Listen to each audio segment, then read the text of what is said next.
Like I said, the ASVAB, it helps prep for the ASVAB. We have seniors taking the ASVAB here at the high school next week.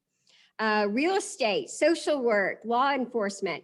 It can help them study and take practice tests for those careers. So I wanted to make you aware of this resource as parents. You know, when students come in, I kind of share it with them and they're like, yeah. You know, and the last thing they want to do is a practice test. But then when they take their ACT and they realize, oh, if I were to get my ACT score 3 points higher, that could mean the difference between this scholarship or that scholarship. They're a little bit more motivated. Or, you know, if you're wanting something to say, I need you to practice for that TSI, but you're not sure where to go, this is an excellent resource. And as a parent, I felt like if you knew it was available, where they could explore schools and careers without just Googling, that it might be something that you find helpful. All right, so that is one of the very awesome databases that are available through Mac and VIA. And again, there are multiple, there's over, like I said, over 40. So if they're doing a research project, you know, they can gather information. What's the difference between using a database and just Googling? When they Google, you never know what site might come up. The first site listed isn't necessarily the best site. There's all kinds of algorithms that allows that site to be first or, you know, in the top 10 listed. And it is not necessarily because it is the most accurate or reliable. You know, it's a business. And so when kids click on links, they cannot be guaranteed that the site that they are taken to is accurate information, so that then they are expected to evaluate that information. Is this information accurate? Is it up to date? Is it written by a reliable source or an authority? And they're just trying to get the project done. The last thing any of us are wanting to do is, after we find information, evaluate it. Folks, we can see that by just looking at your Facebook feed. People post stuff all the time that they haven't even fact checked, right? So, and then we expect kids to be able to do that. So instead of doing Google for their research information, if they will use databases, the information in the databases has already been vetted. It has already been evaluated by the publishers, that it has been written by those who are considered authorities on the subject, or that it is valid or accurate. So it's just a way to make sure that you are using accurate information. And they need to learn how to use reliable sources, because when they get to college, their professors are going to demand it. So this is reviewing how to get into that Turk that we just looked at. So this is just kind of a review of everything that I showed you. All right. The next resource is one that Mrs. Kidoka is sharing, and it is a graphing calculator that is available online. One of the things that we've had come up is that our students who are face-to-face have said, I feel like we don't have our calculators that we're used to having in class. And this is, calculator is online and available. You go to the website and you click your graphing calculator, and you can put your problem in, and it does everything that that our little TI calculators do. And so if you've had your student complain that I can't do this math because I don't have the calculator that we have in class, this is an excellent resource. Mr. Cortez, how are we on time? Are we about over? 3 minutes? All right. We have 3 minutes, ma'am. Sorry. Okay. So we wanted you to be aware of that, you know, there is an online version. Some students are using websites where that kind of just solves the problem for them, but this actually does, it's a free graphing calculator. It helps them see the math visually, and it encourages them to practice their math skills.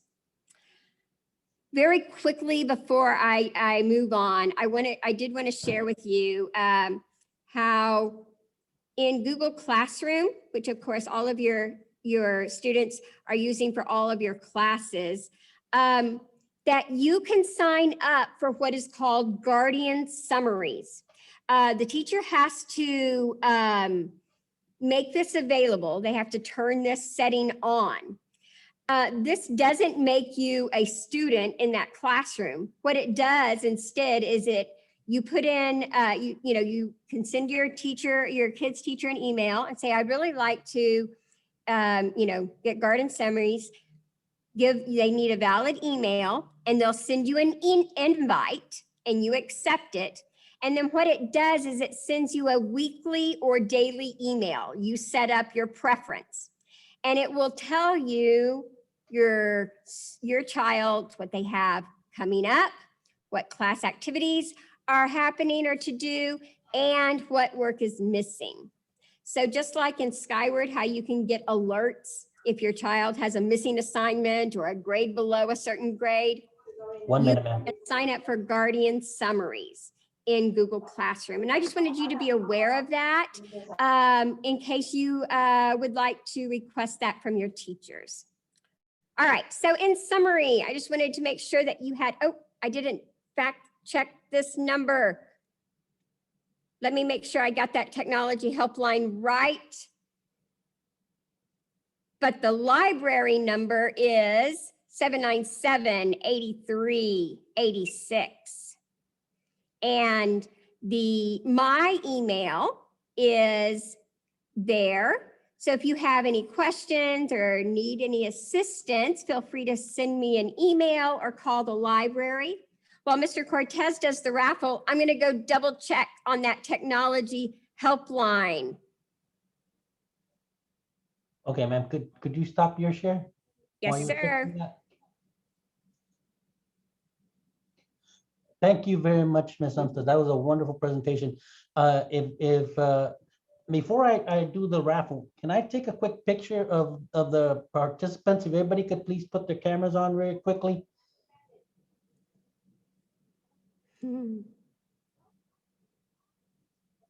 I'll take a quick picture and then I'll do the raffle as quickly as I can.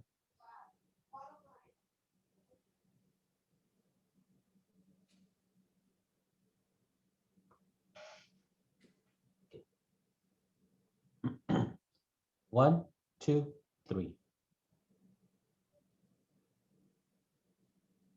Thank you very much. Now, at this point, we are at the end of our third session. What I'm going to do, I thank all our participants for showing up, all our parents. It's been a wonderful session.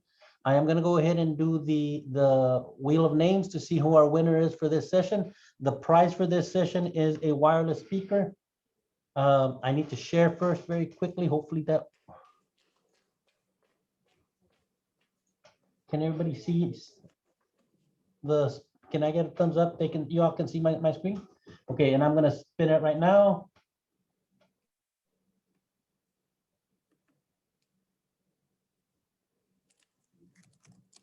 Miss Adriana Baker is our winner. Congratulations, ma'am. I'm gonna take a picture.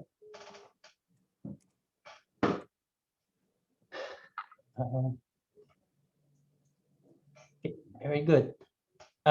Ma'am, if you could stay, Miss Baker, so I could get your phone number, please, afterwards. Miss Umstead, did you want to share your screen again? Let me see if I can do this first.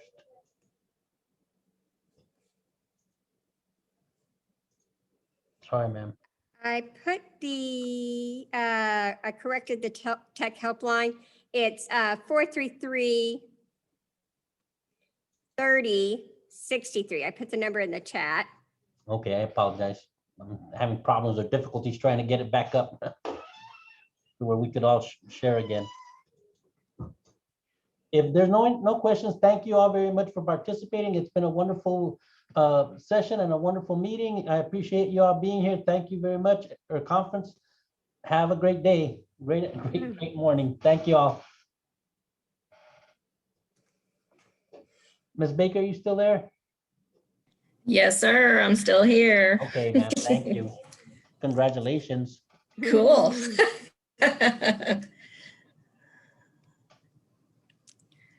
And do we go back like into the main session, or is this Yes. it? I believe there's another session. The last session, yes, at the end, yes. That is, Okay. because that's the big prizes. Okay. May I have your phone number, ma'am?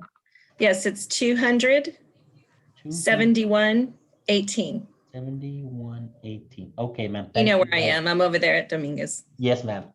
Thank Okay, you so very much. so we go where we started at the Yes, beginning? ma'am. To the first session, sir. They go back to the. Go back to the main session. Yes, the main session. I apologize. I should Oh, have mentioned that okay. before. So go My to the bad. main session. Okay. Okay, I'll see you later. Thank you. Thank you all. We'll talk to you later. Bye. Bye, ma'am.